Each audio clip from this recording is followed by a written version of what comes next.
Je vais pendant quelques semaines, à partir de maintenant, présenter sous forme de courtes vidéos l'ensemble des poèmes de Victor Hugo dans son recueil Les Contemplations. Pour cette première vidéo, j'essaierai de présenter un petit peu et dans sa généralité Victor Hugo, qui, comme vous le savez, est né en 1802. On le sait et on s'en souvient par quelques vers d'un de ses poèmes. Ce siècle avait 2 ans, Rome remplaçait Sparte, déjà Napoléon perçait sous Bonaparte. Il est le fils d'un général d'Empire, et là aussi, on s'en souvient, par un des vers, mon père, ce héros au sourire si doux. Et il naît donc en 1802 et meurt en 1885, à 83 ans. On lui fait des funérailles absolument grandioses, une foule absolument immense suit son cercueil qui passe devant son domicile, l'actuelle avenue Victor Hugo à Paris, à l'Arc de Triomphe et jusqu'au Panthéon. Cette foule et cette ferveur populaire est tout à fait normale, car Victor Hugo est un personnage considérable. D'abord, bien sûr, un immense écrivain, à la fois romancier, Les Misérables, Notre-Dame de Paris, Le dernier jour d'un condamné, un homme de théâtre, Hernani, Le roi s'amuse, Marion Delorme, un grand poète, La légende des siècles, Les feuilles d'automne, Les rayons et les ombres, et ce dont je vais parler plus spécialement, les contemplations. C'est un artiste qui également dessine, et on peut voir quelques-uns de ses dessins dans ce qui est un musée et qui était sa maison, place des Vosges, à Paris. Et c'est enfin un grand homme politique, plusieurs fois élu, pair de France, et qui a un parcours qui, le faisant partir de la droite, en fera une des grandes figures de la gauche, avec ses combats contre la misère, contre la peine de mort. Sur la misère, il y a par exemple un magnifique discours qu'on peut retrouver sur Internet, et son combat contre la peine de mort sera un combat de toute sa vie, avec un roman, Le dernier jour d'un condamné, mais également beaucoup d'interventions pour essayer de sauver des condamnés. Il y a, il faut le dire, assez peu, souvent, des hommes d'une telle envergure et d'une telle capacité. Il a une vie très longue, agitée, avec des maîtresses, dont Juliette Drouet, des difficultés avec sa famille. On se souvient du film consacré par François Truffaut à sa fille, Adèle Hugo. Et puis il y a le 4 septembre 1843, la mort de Léopoldine, sa dernière fille, qui meurt noyée avec son mari, se sont mariés très récemment, Charles Vacry. Victor Hugo va apprendre l'affreuse nouvelle d'une manière très cruelle et plusieurs jours après le drame. Il va apprendre cette nouvelle le 9 septembre, alors que la noyade est du 4 septembre. Et dans des conditions particulièrement cruelles. Il rentre alors d'un voyage en Espagne. À Rochefort, il est dans une salle d'attente, il attend la diligence, il s'installe au Café de l'Europe et regarde les journaux. Et c'est là, dans un article du siècle, qu'il va apprendre le drame. Ce drame va le marquer, on s'en doute, très profondément.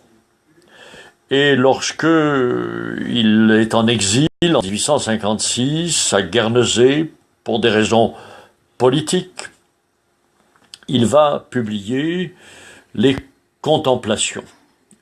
Les Contemplations, c'est un recueil de vers, 11 000 vers, répartis en 6 livres. Le premier s'intitule Aurore. C'est le livre de la jeunesse, des premiers amours, des premières luttes littéraires.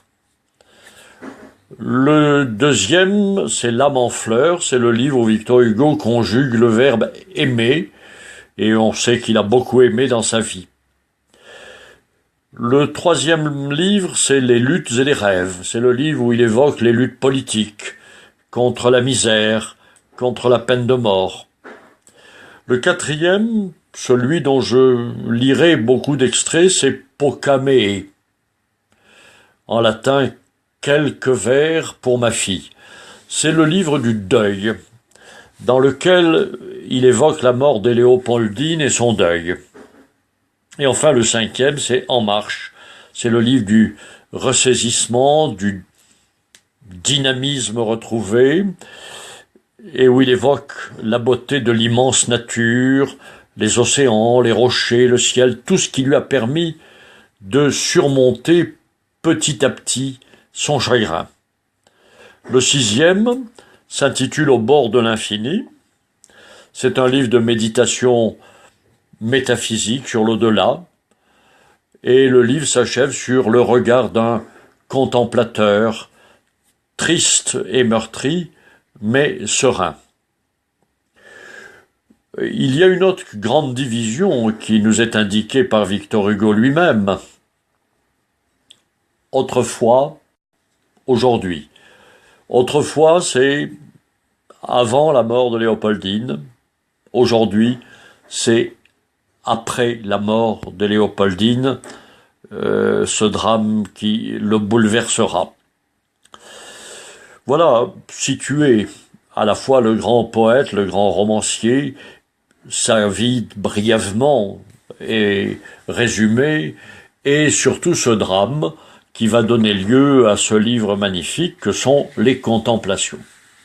Et je terminerai cette première vidéo par la lecture de l'avant-propos de Victor Hugo lui-même, qui s'adresse au lecteur pour lui présenter ce livre. Voici ce qu'il écrit. Si un auteur pouvait avoir quelque droit d'influer sur la disposition d'esprit des lecteurs qui ouvrent son livre, l'auteur des Contemplations se bornerait à dire ceci. Ce livre doit être lu comme on lirait le livre d'un mort. 25 années sont dans ces 2 volumes. L'auteur a laissé, pour ainsi dire, ce livre se faire en lui. La vie, en filtrant goutte à goutte à travers les événements et les souffrances, l'a déposé dans son cœur. Ceux qui s'y pencheront retrouveront leur propre image dans cette eau profonde et triste qui s'est lentement amassée là, au fond d'une âme. Qu'est-ce que les contemplations? C'est ce qu'on pourrait appeler, si le mot n'avait quelque prétention, les mémoires d'une âme. Ce sont en effet toutes les impressions, tous les souvenirs, toutes les réalités, tous les fantômes vagues, riants ou funèbres, que peut contenir une conscience, revenue et rappelée, rayon à rayon, soupir à soupir, et mêlée dans la même nuée sombre. C'est l'existence humaine, sortant de l'énigme du berceau et aboutissant à l'énigme du cercueil. C'est un esprit qui marche de lueur en laissant derrière lui la jeunesse, l'amour, l'illusion, le combat, le désespoir, et qui s'arrête éperdu au bord de l'infini. Cela commence par un sourire, continue par un sanglot, et finit par un bruit du clairon de l'abîme. Une destinée est écrite, là, jour à jour. Est-ce donc la vie d'un homme? Oui, et la vie des autres hommes aussi. Nul de nous n'a l'honneur d'avoir une vie qui soit à lui. Ma vie est la vôtre, votre vie est la mienne. Vous vivez ce que je vis. La destinée est une. Prenez donc ce miroir et regardez-vous-y. On se plaint quelquefois des écrivains qui disent « moi ». Parlez-nous de nous, leur crie-t-on. Hélas, quand je vous parle de moi, je vous parle de vous. Comment ne le sentez-vous pas? Ah, insensé qui croit que je ne suis pas toi. Ce livre contient, nous le répétons, autant l'individualité du lecteur que celle de l'auteur. Traverser le tumulte, la rumeur, le rêve, la lutte, le plaisir, le travail, la douleur, le silence, se reposer dans le sacrifice, et là, contempler Dieu. Commencer à foule et finir à solitude, n'est-ce pas les proportions individuelles réservées, l'histoire de tous?